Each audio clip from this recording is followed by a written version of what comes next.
le débat de la semaine. Vous êtes bien sur Éclat de scène de 21h à 23h et c'est le moment du débat de la semaine. Quel débat? Faut-il distinguer l'homme de l'artiste? Je le rappelle, vous pouvez sur la story de Speed Radio donner votre avis. Alors, nous donnons notre avis en simple chroniqueur, en simple humain. Nous ne sommes pas avocats, nous ne sommes pas juges, nous ne sommes pas spécialistes, mais on va vous partager notre ressenti, notre avis. Et peut-être que ça va vous forger un avis ou vous donner envie de vous questionner ou de vous renseigner. Avant de commencer, faut-il distinguer l'homme de l'artiste? On va faire une question un peu annexe, parce que c'est un large débat. Avant l'homme ou l'artiste, l'homme et l'artiste, faut-il distinguer l'œuvre de l'artiste? Déjà, question de base. Camille, faut-il distinguer l'œuvre de l'artiste? Elle était en train de passer un coup d'éventail parce qu'il fait chaud dans le studio. Allez Camille, on s'engage. Quel est ton avis? Merci Camille. On peut faire quelqu'un d'autre. Allez Justine. Je pense qu'il faut pas, mais... il faut pas croire. Pour moi, je suis pas contre en fait ce qu'on appelle la cancel culture, c'est-à-dire si l'artiste a fait de la merde, voilà, fauté, il ne faut plus regarder ses œuvres. D'accord. T'es contre ou t'es pour? J'ai pas compris. Je suis contre la cancel culture. D'accord. Moi, je pense que si on supprime en fait des œuvres et on dit on ne regardez plus, ça n'existe plus et donc on oublie ce qui a pu se passer. D'accord. Et je pense par contre qu'il faut absolument, si ces œuvres existent encore et circulent encore, il faut informer les gens sur le contexte de ce qu'ils regardent et qui y a derrière cette œuvre. On est bien d'accord qu'on ne parle pas des propos tenus dans l'œuvre, on parle de la personne qui l'a faite. Hein. Voilà. Oui. D'accord. Je trouve ça très important. De ces artistes problématiques, il faut informer au maximum les gens. D'accord. Pour qu'ils regardent les œuvres de ces artistes en pleine conscience en fait. D'accord. En conscience de tout ça, parce que par exemple, il y a encore plein d'expositions sur Picasso dans des grands musées nationaux à Paris, etc. Et franchement, quand je vais voir l'exposition, il n'y a rien qui est dit sur cet artiste qui est extrêmement problématique. D'accord. Alors je ne connais pas dans quel domaine. Moi non plus, je sais pas. Attendez. Dans quel domaine Picasso? Alors Picasso, il a été, il a abusé toutes les femmes de sa vie qu'il y a eu dans sa vie. D'accord. Pédophilie, abus psychologiques, mais aussi physiques. Okay. Aujourd'hui, on le sait. Voilà, il y a plein de. Et en plus, il les a. On fait pas le procès de Picasso, mais c'était juste pour contextualiser et savoir. Par exemple, je trouve que c'est un bon exemple d'un artiste qui est très exposé aujourd'hui, qu'on montre même aux adolescents, aux enfants, qu'on va voir au musée. Et alors, on a une désinformation totale. Tu serais pour informer. Mais même c'est nécessaire. D'accord, sur l'œuvre. Et c'est très urgent. Morgane, sur l'œuvre. Pour moi, l'œuvre. Faut-il la distinguer de l'artiste? Je pense qu'on le fait déjà. Alors, moi, je parle en tant qu'un culte au possible. D'accord. Je ne sais pas forcément qui a peint tel tableau et tel tableau. Il me touche pas. Donc déjà, je le dissocie. Donc moi, je dirais oui, il faut. Enfin, c'est pas qu'il faut, c'est que je le fais parce que je suis un culte et parce que je suis pas forcément intéressée et cultivée dans tout. Je peux poser une question? Oh, vas-y. Si tu sais que, par exemple, un des auteurs ou un des peintres que tu aimes bien, si d'un coup tu apprends qu'il est un violeur, un harceleur, etc., est-ce que ça change la donne pour toi? Alors, du moment où tu le sais. Par rapport à l'œuvre que j'ai regardée? Est-ce que ça différencie? Alors, je pense que ça m'attriste, mais si j'ai trouvé quelque chose qui m'a touchée, je pense que ça me touchera. Tu continueras à regarder les films de Depardieu, par exemple? Alors, je ne sais pas s'il a fait des films. Il a fait des films de Depardieu, oui. Depardieu, oui, il en a fait quelques-uns. En tant que réalisateur? Non, mais en tant qu'acteur, moi je trouve ça dommage de condamner une œuvre globale à une œuvre qui touche beaucoup plus d'artistes. C'est la vraie question. Mais moi, par exemple, un de mes films préférés et qui me plaît énormément, c'est la comédie Mission Cléopâtre, Astérix et Obélix. Bien sûr. Il joue dedans. Je trouve qu'il joue très bien. Le regarder, continuer à regarder ce film culte qui fait partie de mon enfance et qui est un bout de ma vie à moi, oui, je vais continuer. Mais après, on a eu des débats en amont sur le fait que mes pourquoi est-ce que leur salaire devait être versé à des associations, etc. Ça, je trouve ça très intéressant. Oui, alors moi, c'est moi qui avais proposé ça. Moi, j'avais proposé, je suis parti du principe qu'il fallait distinguer l'œuvre de l'artiste, voilà, mais qu'il fallait créer une forme d'inéligibilité. D'inéligibilité artistique. Oui, c'est ça. Voilà, c'est-à-dire qu'une personne qui est condamnée pour des faits, voilà, pour des crimes, pour des films, pour des génial, avérés, des actes répréhensibles. voilà, pourrait, comment dire, à chaque fois qu'un film est diffusé, son cachet de comédien, son droit de réalisation, son droit d'auteur, doit être reversé à des associations. Mais ça n'arrivera jamais. Je peux permettre de rebondir tout de suite. C'est une bonne idée. De créer, en fait, pour dire que ces œuvres-là, oui, elles ont peut-être été faites par des monstres à un moment donné, des monstres au premier sens du terme, pas des monstres du cinéma, des monstres, et que les sommes qui devraient toucher pour la diffusion de ces œuvres, comme Picasso, le prix des musées, etc., au lieu de toucher à ses ayants droit ou à sa famille, soit reversé, ou en tout cas une partie, à des associations qui aident à combattre les crimes qu'il a commis. Moi, c'est ma proposition à moi. Voilà. Guillaume, tu disais des monstres. Oui. En fait, en disant que ce sont des monstres, ça les excuse un petit peu.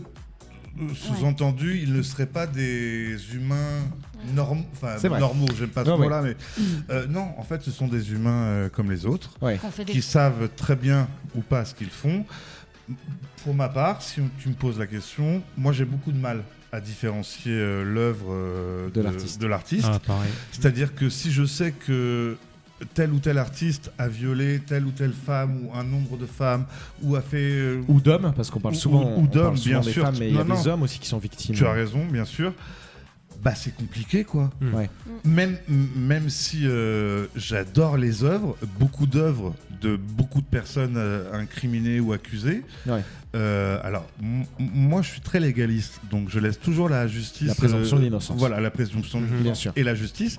Mais une fois que ces gens sont condamnés, pour moi, c'est très compliqué, quoi. Ouais. C'est-à-dire que j'ai pas envie de regarder les belles œuvres d'Hitler qui peignaient très bien, paraît-il. Ouais, exactement. Tu vois ce que je veux dire? Et puis souvent, dans dans l'œuvre de l'artiste, on retrouve. Mais il peignait très bien, paraît-il. Ouais. Dans l'œuvre de l'artiste, souvent, on retrouve sa pensée. Et, enfin, désolé, j'en reviens à Et sa Picasso, chasse. mais dans tous ces tableaux, les femmes sont détruites, torturées. Mais pour les œuvres, violent. on ne retrouve pas du tout. Par exemple, ce que tu disais sur un dessin ou une peinture d'Hitler, j'ai regardé, il y a des œuvres.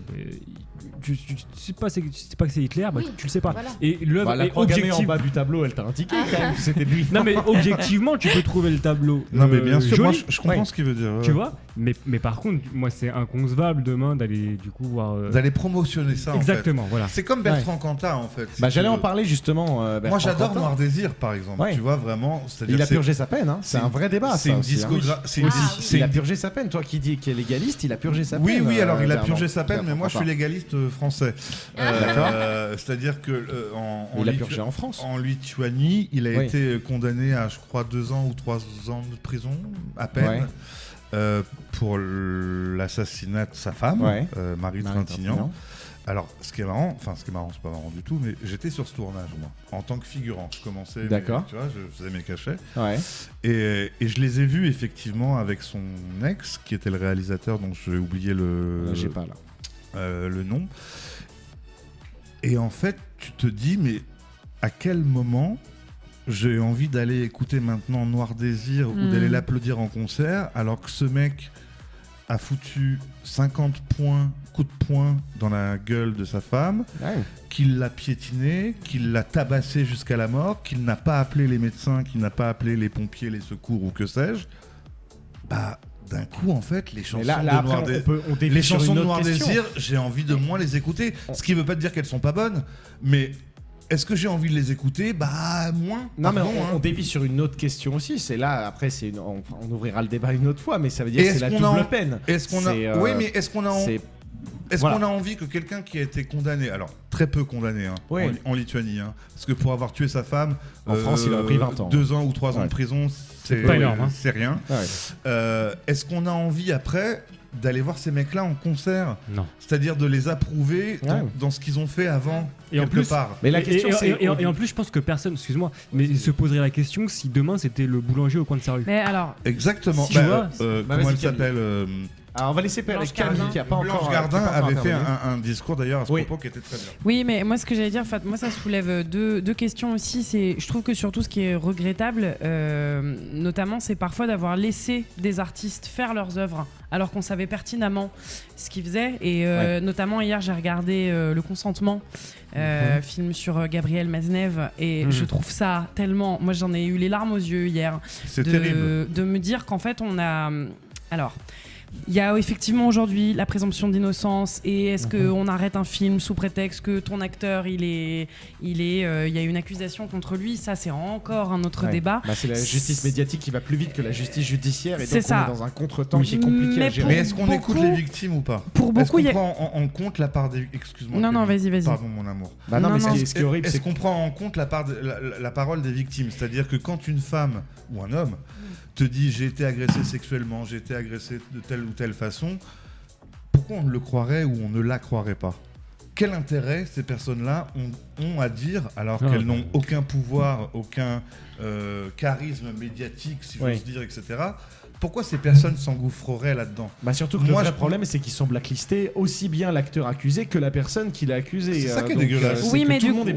Malgré tout, on part aussi sur autre chose, mais je crois malgré tout, et moi pour en connaître, qu'il y a aussi des gens qui veulent sincèrement du mal, sincèrement justement avoir une notoriété en parlant, et ces femmes-là ou ces hommes-là qui font des fausses accusations mettent en péril en fait l'accusation, les vraies accusations que certaines personnes font. Alors faut enquêter quand il y en a 22.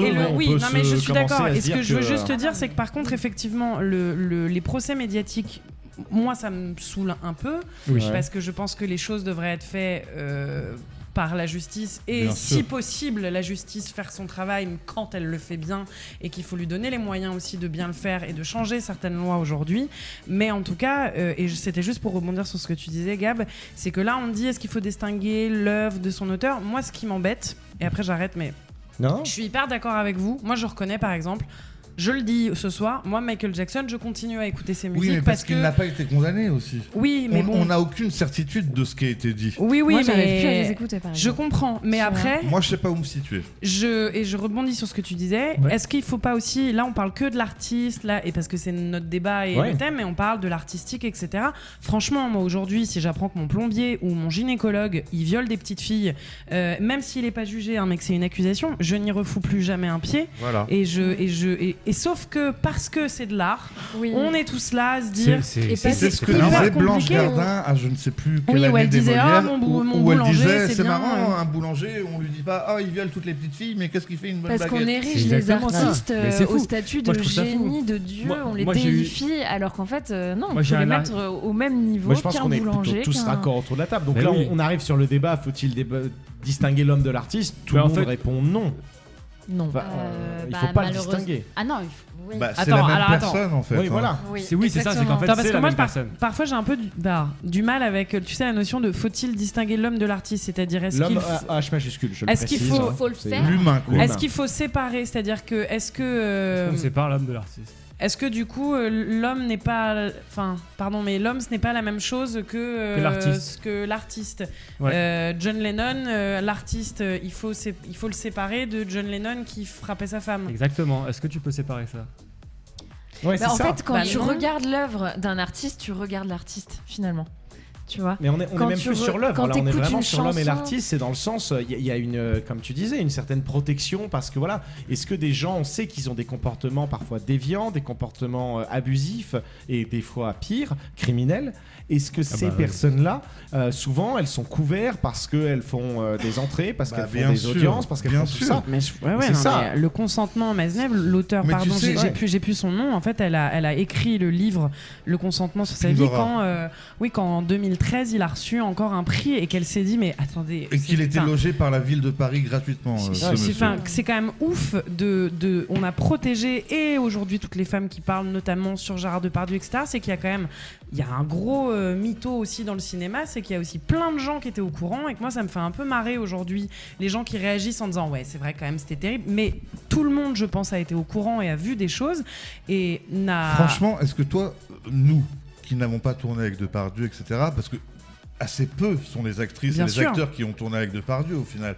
Est-ce que nous, on pouvait savoir ? Je parle du métier, je parle des gens, je parle des agents, je parle des directeurs de casting. Ils étaient peu finalement à savoir. Je crois pas. Ils auraient dû le dire, on est bien d'accord. Je crois que tout ce qui était dire cast, production, producteur, là on parle de Gérard Depardieu, mais on peut, même si on va aux États-Unis, je pense qu'un mec comme Weinstein, je vais même dire, vous n'allez pas me faire croire que les gens n'étaient pas au courant, quoi. Parce que le problème, c'est que ces hommes, c'est ceux qui n'a ont pas pouvoir, encore été condamné, on le rappelle, présomption d'innocence. On a quand même vu un reportage avec des images qui sont inacceptables, accablantes. Des témoignages aussi. Oui, mais c'est pareil, a priori, ces images-là, il y a quand même Je reviens sur Camille, pardon. Non, mais je n'ai pas les infos des suites de ça, mais j'ai cru comprendre que cette vidéo, même si les propos sont horribles, mais qu'il y aurait quand même eu un petit montage de... oui, c'est ce qu'ils ont essayé de faire croire, mais je crois que finalement... Ok, d'accord, j'ai pas eu... J'ai bien compris. En tout cas, moi, je reviens avec mon idée d'inéligibilité. Je pense qu'il faudrait, en plus de la condamnation criminelle, comme pour les politiques, d'avoir une éligibilité artistique. C'est-à-dire qu'une personne condamnée devrait peut-être faire 2 ans de prison, mais par contre 10 ans où il n'a pas le droit d'apparaître dans le domaine public. Non seulement ça, mais moi j'aimais bien ton idée de son salaire, de tout ce qu'il va toucher, de royalties, etc. Mais ça c'est pour l'œuvre. Là on est reparti sur l'œuvre. De reverser à des associations. T'imagines la famille de, comment elle s'appelle, Marie Trintignant par exemple, quand Bertrand Cantat reprend ses concerts et qu'il est donc en promo, en public, à la tête d'affiche. Après, à voir comment la justice dosera le nombre d'années, c'est comme les politiques. Moi, t'imagines, moi tu tues ma fille. Oui. Et tu refais un concert. Je viens te tuer moi-même. Je te le dis, et c'est pas du tout. Comment dire T'étais légaliste, c'est ça C'est pas du tout responsable de dire. C'est pas du tout responsable ou politiquement correct de dire ça. Mais franchement, moi, on tue ma nièce, ma soeur ou ma mère. Je comprends le mec qui va faire un concert, je vais le buter moi-même. Je comprends le sentiment humain. Après, on va rester dans le cadre de la loi dans cette émission. Pardon, excusez-moi, j'aurais pas dû dire ça, non. Je crois. Mais je pense que beaucoup se reconnaîtront là-dedans. Évidemment que je le ferai pas vraiment. Bien sûr. Mais j'aurais envie de le buter moi. Bien sûr, mais c'est pour ça qu'il faut que la justice prenne en main cette décision-là, parce que l'apparition dans le domaine public, ça reste assez flou. Les gens condamnés qui ont fait 2 ans, 5 ans de prison, ils ont le droit de retourner dans le domaine public, et c'est seulement, en fait, s'ils amènent de l'argent, on accepte. C'est la seule chose. En fait, il y a aucune interdiction. Ce qui me pose...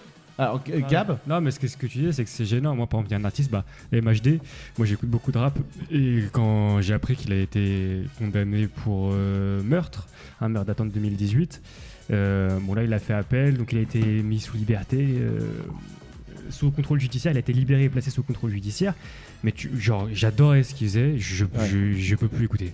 Un mec qui a participé, je sais pas quel est son rôle précis, mais était dans une bande, ils ont tabassé un mec, le mec est mort. Ça calme quoi. Comment tu veux derrière pouvoir écouter C'est parce que t'as l'impression de cautionner ce qu'il a fait. Mais oui, et puis surtout du coup c'est ce que disait Mathieu, c'est que moi je peux pas après du coup l'écouter, faire monter ses streams et lui ramener de l'argent quoi, ça me paraît inimaginable. Mais c'est pour ça que l'idée. Non, puis surtout quand tu as fait du mal. Il y a des gens qui sont bouchers, qui travaillent dans les assurances, des métiers qui ne sont pas publics, si j'ose dire, qui ont payé leur dette à la société. Leur dette à la société en faisant leur peine de prison, etc. Là, il n'y a pas de souci. Mais quand d'un coup, tu es une personne publique et que tu reviens sur la scène publique et que on est là pour t'aduler ou te machin... Mettons-nous à la place des victimes et des familles des victimes. C'est pour ça que je pense que la justice doit s'adapter au métier si atypique. Est-ce qu'il y a une durée, machin, je crois pas. Et puis ils deviennent aussi des modèles pour des générations, bien sûr, pour la jeunesse, etc. Donc moi je trouve ça même dangereux. Mais c'est vrai qu'on en fait quoi des gens qui ont purgé leur peine. Mais c'est compliqué cette question. Hein. On en fait quoi? On en fait qu'il faudrait rajouter des gens qui ont purgé leur peine. C'est vrai que c'est. Ils font un autre métier. C'est une vraie question, je sais pas quoi. Ils font serveur, ils font travailler dans les assurances. Mais tu vois, si je me fais l'avocat du diable, pourquoi, tu vois, le serveur qui a fait sa connerie a purgé sa peine pour redevenir serveur, et pourquoi le chanteur qui fait ça ne pourrait pas redevenir chanteur? Parce qu'il y a un métier public et un métier pas public. Et ça change tout. Et que d'un coup, glorifier un assassin éventuel publiquement, c'est compliqué pour le message envoyé. Et puis quand on a une autorité publique, en fait, il y a une conséquence sur les gens qui est malgré toi. Alors Camille, t'as quelque chose à rajouter ou pas? Non, je voulais juste, c'était un peu ce que je disais tout à l'heure, juste, je crois qu'il faut faire attention, même moi la première, faut-il distinguer l'homme de l'artiste? Moi j'ai des potes qui me répondent oui, mais en fait, pour eux c'est non. Enfin, je sais pas si vous voyez ce que je veux dire, c'est qu'en fait, c'est pour ça que je demandais tout à l'heure, le distinguer, qu'est-ce que ça veut dire? Est-ce que non, on les distingue pas? Parce que, enfin, je sais pas, il faut vraiment faire gaffe, parce que moi ça m'est arrivé de dire bah non, faut pas distinguer, on m'a dit ah ouais, mais attends, ça veut dire que tu cautionnes, tu fais ah oui mince, non, j'ai pas bien compris le sens de distinguer alors. On peut voir avec au moins les personnes condamnées. C'est-à-dire que Bertrand Cantat, on sait qu'il est responsable du meurtre de Marie Trintignant et de l'assassinat de Marie Trintignant. Oui. Il a été condamné. On n'a plus envie de le voir. S'il y a des gens qui ont été accusés de choses mais qui ne sont pas condamnés parce qu'il n'y a pas de preuves, etc., alors là, peut-être oui, on peut laisser la porte ouverte à l'artiste. La présomption d'innocence. Et je le rappelle, on va pas l'oublier quand même. On va arrêter ce débat qui est passionné, qui est engagé. Merci d'avoir vraiment vous être engagé sur ce débat. Je rappelle que quelles que soient les personnes qu'on a citées, la présomption d'innocence compte. Bien sûr. D'accord, on a donné des exemples. Mais par contre, voilà, je pense qu'on est tous d'accord pour espérer, en tout cas, que la nouvelle génération qui arrive sera aussi intransigeante que l'ancienne a été permissive. Exactement. Et je pense que c'est à nous aussi de le faire, de s'engager pour ça, de le dire. Et peut-être, auditeurs, n'hésitez pas à en parler, à vous faire un avis et peut-être à témoigner si jamais vous en avez eu des problèmes de ce style. Moi, je trouve que c'est hyper bien dit. Bravo. Voilà. Je trouve que c'est hyper bien verbalisé. Je pense qu'il faut devenir intransigeant et que les géants de la littérature, du cinéma, quoi qu'ils créent, ça ne vaut pas une vie. Il faut jamais l'oublier. Alors, c'est ça, Éclat de scène. Voilà, on donne notre avis pour vous donner envie. Alors, donner envie d'aller voir des films, des séries, mais aussi de vous faire un avis. Et voilà. Et donc, vous avez le droit de pas être d'accord avec nous. Et c'est pas parce qu'on n'est pas d'accord qu'on ne s'aime pas.